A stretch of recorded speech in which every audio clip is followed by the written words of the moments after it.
సంవత్సరాల తరబడి ఎన్ని మందులు వాడినా మీ మోకాల నొప్పులు తగ్గట్లేదా? ప్రాణ పెయిన్ క్లినిక్ లో అత్యాధునిక చికిత్స. ప్రాణాలతో బయటకున్నాం. వీళ్ళందరూ చాలా గొప్ప వాళ్ళు. వాళ్ళందరికీ నా పాదాభివందనాలు చెప్తాను. వాళ్ళకి చేతులు దండం పెట్టుకుంటాం. ఏం లేదు, మమ్మల్ని రక్షించి ఒకసారి షేక్ హ్యాండ్ ఇవ్వండి వాళ్ళకి ఒక్కసారిగా.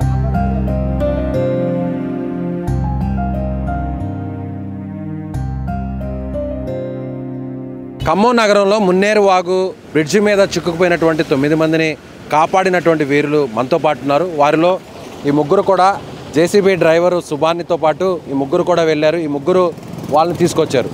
ఎవరు రండి ఒకసారి మీరు రండి. అలాగే జేసీబీ ఓనర్ కూడా ఇక్కడ ఉన్నారు. ఆ జేసీబీని పంపించినటువంటి ఓనర్ కూడా ఇక్కడ ఉన్నారు. మీరు రండి ఒకసారి. ఎలా కాపాడారు ఏంటి మీరు ఒకసారి వివరిస్తారు, చెప్తారా?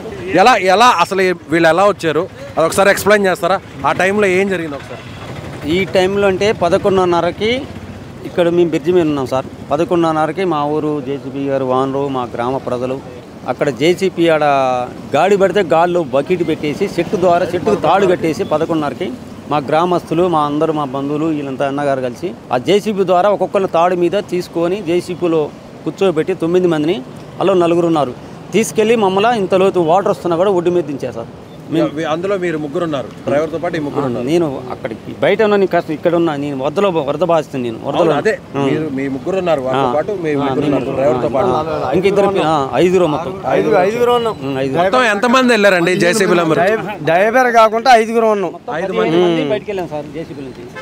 మేము ముగ్గురం, ఇంకొక వేరే ఊరు వెళ్ళిండు ఒక పిల్లగాడు, ఇంకొక ఆయన వేరే ఊరు వెళ్ళిండు. మేము ముగ్గురం, వాళ్ళిద్దరు 5. మీరు ముగ్గురు వెళ్ళారు కదండి. మీ ముగ్గురు అసలు పోతే ఆ జేసీబీ కొట్టుకుపోయింటే మీరు కొట్టుకుపోయిండేవారు, మీ ప్రాణాలు కూడా పోయిండేవి. 2 సార్లు జేసీబీ ముందుకు పోయిందంట, వెనక్కి వచ్చిందంట. ఆ టైంలో మీకు ఏమనిపించింది, ఎందుకు వెళ్ళాలనిపించింది ఒకసారి చెప్పండి. ఉదయం నుంచి ప్రభుత్వం నుంచి ఏమైనా సహాయం అందుతాయేమో అని చెప్పి ప్రయత్నం చేశామండి. అయితే వాళ్ళు నేవీ వాళ్ళ నుంచి విశాఖపట్నం నుంచి వస్తుంది అని చెప్పి పొంగులేటి శ్రీనివాసరెడ్డి గారు చెప్పారు. ఇటు హైదరాబాద్ నుంచి ప్రయత్నం చేశారు. వాతావరణం అనుకూలించక చివరికి రావట్లేదు హెలికాప్టర్లు అని చెప్పారు. ఆ తర్వాత వాళ్ళు ఎన్డీఆర్ఎఫ్ సిబ్బందిని పిలిపించారు. వాళ్ళకి చీకటి పడటంతో వాళ్ళకి ఎక్కడ ఫ్లోటింగ్ ఉన్నది అదంతా ఓకేనా? మీకు ఎందుకు వెళ్ళాలనిపించింది సూటిగా చెప్పండి. ఆ ఎన్డీఆర్ఎఫ్ సిబ్బంది వచ్చి వాళ్ళు కూడా పూర్తిగా చేతులు ఎత్తేసిన పరిస్థితి వచ్చింది. ఆ తర్వాత ఇక వాళ్ళు ఎవరు లేకపోతే మేమేం చేయాలి? ఇక మరి వాళ్ళని వదిలేసుకోలేం కదా. నైట్ వర్షం వస్తే వాళ్ళకి లైఫ్ స్పాయిల్ అవుతుంది. మా బంధువులు ఉన్నారు, మాకు తెలిసిన వాళ్ళు అందరూ ఉన్నారు. ఇక మేము ఊళ్ళో అందరం సమాయత్తమయ్యి మనోడు జేసీబీ డ్రైవర్, మన జేసీబీ ఓనర్ వెంకటరాములు అన్నతో మాట్లాడి, ఈ జేసీబీకి ఏదైనా ఇబ్బంది అయితే మేము దాన్ని బేర్ చేస్తాము, ఇబ్బంది ఏం లేదు, నువ్వు నిలబడు అంటే సరే అని చెప్పిండు. డ్రైవర్కి చెప్పిండు. మేము అందరం ధైర్యం చేసి ముందుకు వచ్చాము. అందులో మోకులు ఉంటాయి, చెరుకులు ఉంటాయి, ఈ సైజు ట్రాక్టర్ చెరుకులు ఉంటాయి. అవి తీసుకొని వచ్చేసి నీళ్ళలోకి వచ్చేసి కొంత దూరం వచ్చిన తర్వాత ఫ్లోటింగ్ ఎక్కువయ్యి బండి కదలలేని పరిస్థితి వచ్చింది. ప్లస్ ఇంకొకటి ఏంటంటే మొదటిసారి ముందుకు పోయేటప్పుడు రోడ్డు ఎక్కడన్నా కట్ అయిపోయి ఉంటే బండి అందులో పడే ప్రమాదం ఉంది. మేము రోడ్డు ఎట్లుంటుందో చూసుకోవడం కోసం మళ్ళీ వెనక్కి వెళ్ళి మళ్ళీ సిఐ గారు మళ్ళీ ఒకసారి వెనక్కి పిలిచి నేను వస్తా అన్నాడు సిఐ గారు కూడా. చివరికి మళ్ళీ సిఐ గారు వెనక్కి వచ్చిన తర్వాత మళ్ళీ ఆయన మరి ఎందుకో రానన్నాడు. రానంటే సరే మనమే పోదామని చెప్పి మేము డ్రైవర్తో పాటు మేము 5 ఎక్కి వచ్చాము. వచ్చి కొంత దూరం వచ్చిన తర్వాత ఆ వాటర్ ఫ్లోటింగ్కి బ్రిడ్జికను రోడ్డుకి కనెక్టివిటీ ఎక్కడైతే ఉంటుందో అక్కడ రోడ్డు త్రిభుజాకారంలో కట్ అయిపోయింది. కట్ అయిపోతే మేము ఆ జేసీబీ బకెట్తో ఎంత లోతు పోయింది, ఇవన్నీ వాటర్ మురికి నీళ్ళు, ఈ మురికి నీళ్ళలో ఆ రోడ్డు ఎంతవరకు కట్ అయిందో అర్థం కావట్లేదు. ఆ బకెట్తో లోతు ఎంత ఉందో చూసుకొని ఆ చివరి అంచు వరకు వచ్చాం. ఎంతవరకైతే కట్ అయిందో అంతవరకు ఆ టైర్లు తీసుకొచ్చి బకెట్ ఎంతవరకు అయితే అంతవరకు ముందుకు పెట్టాము. పెట్టిన తర్వాత అక్కడికి ఇంకా 3-4 మీటర్ల దూరంలో వాటర్ వస్తూనే ఉన్నాయి, 5 నడుము లోతు ఉన్నాయి. దానికి ఏం చేసామంటే మేము పోయేటప్పుడు ఇంత తాళ్ళు తీసుకెళ్ళాము. తాళ్ళు తీసుకుపోయి ఎదురుగా చెట్టు ఉంటే చెట్టుకి ఒక మనిషి ముందే వాటర్లో పడి అతి కష్టమే. మనోడు మీరు వెళ్ళారు. అప్పుడు పట్టుకొని ఎంత దూరం వెళ్ళారు అంటే మినిమం చాలా దూరం ఉంది, 3 మీటర్ల పైగా ఉంటుంది వాటర్. ఇక్కడికి వస్తుంది అంటే గాడి పడదుగా, ఇక్కడికి వచ్చినాయి. అయితే మళ్ళీ ఇంక నేను, మా బాబాయ్ కొడుకు ఉపేందరు, కనపర్తి నాగేశ్వరరావు వీళ్ళిద్దరూ మొత్తం సహకరించి వాళ్ళ తాడు మళ్ళీ చెట్టుకి కట్టినవాడు. చెట్టు ఉంటే చెట్టుకి కట్టి చెట్టు ద్వారానే మళ్ళీ తేపొక్కల్ని ఇక్కడ ఉండరు, ఈ చివరిని ఉండరు, వీడికొచ్చి వీళ్ళని అక్కడికి దేశపోయి 1 by 1 తేపొక్కల్ని తీసుకుపోయి జేసీబీ ఎక్కించి బయటికి తీసుకుపోవడం జరిగింది. మీరు పెద్దవాళ్ళు ఉన్నారు, వాళ్ళందరూ కూడా వీళ్ళు యువకులు, మీరే అసలు ఎందుకు సాహసం చేయాలనిపించింది? నేను వాళ్ళని బతికి ఎంత, నా వయసు 62 ఏళ్ల వయసులో 9 మంది కాపాడడానికి ముందుకొచ్చిన వారిలో ఈయన కూడా ఉన్నారు. మీ పేరండి? వెంకన్నారాయణ. వెంకటనారాయణ గారికి నిజంగా హ్యాట్స్ ఆఫ్ చెప్పాలి, వీరికి కూడా హ్యాట్స్ ఆఫ్ చెప్పాలి, నిజంగా హ్యాట్స్ ఆఫ్ చెప్పాలండి. అప్పుడు మీకు అసలు ఎందుకు వెళ్ళాలి? సరేలే కుర్రోళ్ళు పోతారు, కుర్రోళ్ళు కదా ఎలాగలోగా వెనక్కి వచ్చేస్తారు, మీకు ఎలా పోవాలని? నాకు ఎలా అనిపించిందంటే జేసీబీ వచ్చింది, ఎక్కేనా అని వెనక ముందులు ఆడుతున్నారు. నేను ఎక్కి పని డ్రైవర్ ఏం కాదు పని ఉన్నది డ్రైవర్. చూసారా, డ్రైవర్ కంటే ముందు వచ్చింది 62 ఏళ్ళ వయసులో వెంకటనారాయణ గారు. నేను ఎక్కుతా అని ముందు ఆయన జేసీబీలో ఎక్కి కూర్చున్నారంట. ఈయనతో పాటు వీరందరిని మేముంటాం పదా అని చెప్పి వీరందరూ కూడా వచ్చారు. మేమందరం కూడా వీళ్ళని బతికియాలనే తాపాత్రంతో వచ్చినాం. వాళ్ళు ఎక్కడోళ్ళు కాదు, మా వాళ్ళు మా చుట్టాలు, మా దగ్గర వాళ్ళు, మా ఊరోళ్ళు. మేము దాదాపు 1500 మంది జనం వచ్చారు ఇక్కడికి. వాళ్ళందరూ కూడా అందరూ సహకరించి వాళ్ళని బతికియాలా, ఏదైనా చేయాలని తాపాత్రపడితే దాన్ని మోటుకొని జేసీబీ ఓనర్తో మాట్లాడి బండి బయటికి తీసుకొని డైరెక్ట్గా వచ్చేసరికి ఆ బకెట్ని ఈడ్చుకుంటూ ముందుకు పోయేసరికి బకెట్ ఒకసారి దిగబడిపోయింది గాడిలో. వాళ్ళ బండి వెనక్కిపోయి బండి రివర్స్ పెట్టుకొని మళ్ళీ ఆడికి పోయి బండి పోయేది కాట్లా గాడి ఉందని మళ్ళీ మోకేసుకొని వీళ్ళని అందరిని మళ్ళీ ఎక్కించుకొని తీసుకొని పోయి ఆ బకెట్ ముందు చాపి బకెట్ మీదకి వెళ్ళి కిందికి దిగి మళ్ళీ ఒక 5-6 మీటర్ల దూరాన్ని నడవ లోతు నీళ్ళు ఉన్నాయి.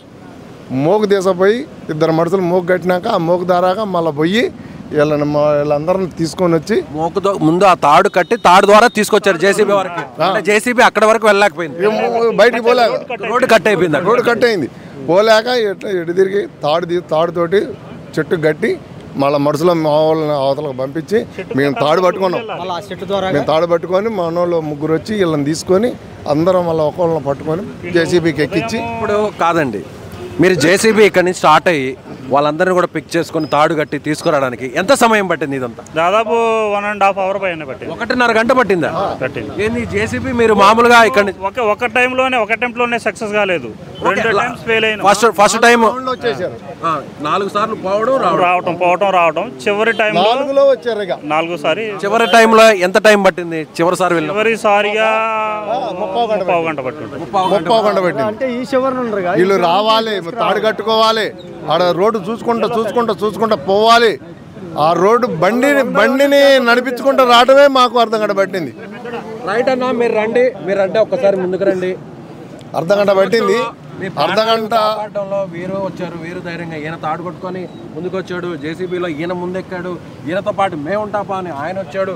ఈయన టెక్నికల్గా ఈయన సహకరించాడు, ఏం చేయాలి అని చెప్పని ఇక్కడ అందరు పాత్ర పోషించారు. మీరు మా సమక్షంలో వాళ్ళకి ఎలా కృతజ్ఞతలు తెలుపుతారో ఒకసారి చూడాలని ఉంది. మమ్మల్ని కృతజ్ఞతలు సార్, వాళ్ళకి చేతులు దండం పెట్టుకుంటాం. ఏం లేదు, మమ్మల్ని రక్షించి ఒకసారి షేక్ హ్యాండ్ ఇవ్వండి వాళ్ళకి ఒక్కసారిగా.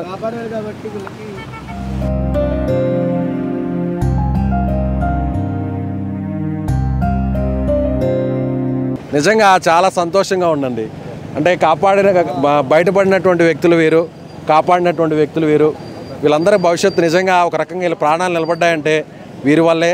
అలాగే వీళ్ళ మంచితనం వాళ్ళే, వీళ్ళు మంచివారు కాబట్టి. అలాగే జేసీబీ ఓనర్ కూడా ఆయన సాహసం చేసి ఆయన కూడా పంపించారు కాబట్టి జేసీబీ ఓనర్ ఎక్కడ మా సమక్షంలో జేసీబీ ఓనర్ గారు ధైర్యం చేసి ఆయన తీసుకొచ్చారు. ఆయన మా సమక్షంలో ఒకసారి ఆయన కృతజ్ఞత తెలుపుతారా? రాన్న మీరు రండి, మీరు ఇందాక నుంచి అనుకున్నారు. జేసీబీ కాబట్టి ఈరోజు మేము బయటకు వచ్చినాం సార్, ప్రాణాలతో బయటకున్నాం. వీళ్ళందరూ చాలా గొప్పవాళ్ళు, వాళ్ళందరికీ నా పాదాభివందనాలు చెప్పుకుంటాను. నిజంగా ఈ ఇన్సిడెంట్ మన జేసీబీ ఓనర్ గారు ఉన్నారు, ఆయనతో మాట సార్ వీళ్ళు వచ్చి ఇలా థ్యాంక్స్ చెప్తుంటే ఎలా అనిపిస్తుంది? నాకు చాలా హ్యాపీగా ఉంది సార్, చాలా నా మనస్ఫూర్తిగా చాలా హ్యాపీ అయినా సార్. నేను నాకు చాలా సంతోషంగా కూడా ఉంది. వాళ్ళకి హెల్ప్ చేయటం అనేది నాకు చాలా సంతోషం కదా. రైట్ అండి. రియల్ హీరోస్ చాలామంది ఉంటారు, సాహస వీరుల్ని చాలామంది పుస్తకాల్లో చదువుంటాం, సినిమాల్లో చూస్తుంటాం. రియల్ హీరోస్ అంటే వీళ్ళకి సుమన్ టీవీ హ్యాట్స్ ఆఫ్ చెప్తుంది, సల్యూట్ చెప్తుంది. ఇలాంటి వారు మానవత్వంతో స్పందించి ప్రాణాలకు తెగించి ఏం జరుగుతుందో తర్వాత సంగతి, మమ్మల్ని నమ్ముకున్నటువంటి కుటుంబ సభ్యులు ఏమైపోతారో తెలియదు, కానీ అక్కడ ఆపదలో ఉన్నారు, వారిని కాపాడాలి. అదే ఆ వీరి కళ్ళ ముందు కనిపించింది. అందుకు తగ్గట్టుగా ఒక వ్యూహంతో వెళ్ళారు, అందరూ సహకరించారు, ఇప్పుడు ఇలా మన ముందు నిల్చున్నారు. సో మీరు కూడా ఎవరైనా కష్టంలో ఉంటే, ఆపదలో ఉంటే, ఈ విధంగా ఇంత సాహసం కాకపోయినా మీకు చేయాల్సినంత మీరు చేయగలిగినటువంటి పొజిషన్లో ఉండి కూడా చేయకూడదు అనేటువంటి నిర్ణయాన్ని మార్చుకొని ఇలా ముందుకు వస్తారని ఆశిస్తున్నాం. వీడియో జర్నలిస్టు సాయితో విజయ్, సుమన్ టీవీ ఖమ్మం నగరం నుంచి. నేను జేసీబీ కాబట్టి ఈరోజు బయటకు వచ్చినాను సార్, ప్రాణాలతో బయటకున్నాను. వీళ్ళందరూ చాలా గొప్పవాళ్ళు, వాళ్ళందరికీ నా పాదాభివందనాలు చెప్పుకుంటాను. వాళ్ళకి చేతులు దండం పెట్టుకుంటాం. ఏం లేదు, మమ్మల్ని రక్షించారు. ఒకసారి షేక్ హ్యాండ్ ఇవ్వండి వాళ్ళకి ఒక్కసారిగా.